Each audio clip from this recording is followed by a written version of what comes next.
భారత్తో సంబంధాలపై రష్యా అధ్యక్షుడు పుతిన్ కీలక వ్యాఖ్యలు చేశారు.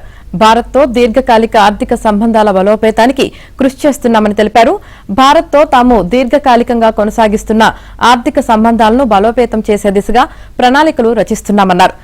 Saint Petersburg International Economic Forum plenary సెషన్లో పుతిన్ ఈ వ్యాఖ్యలు చేశారు.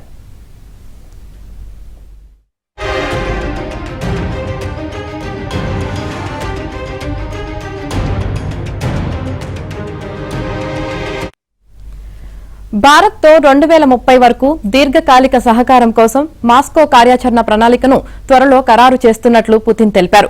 భారత్తో చమురు, గ్యాస్ ఉత్పత్తులను పెంచాలని లక్ష్యం నిర్దేశించుకుంటున్నామన్నారు. వాణిజ్య అడ్డంకులను తొలగిస్తూ కొత్త మార్కెట్లను అన్వేషిస్తున్నామన్నారు.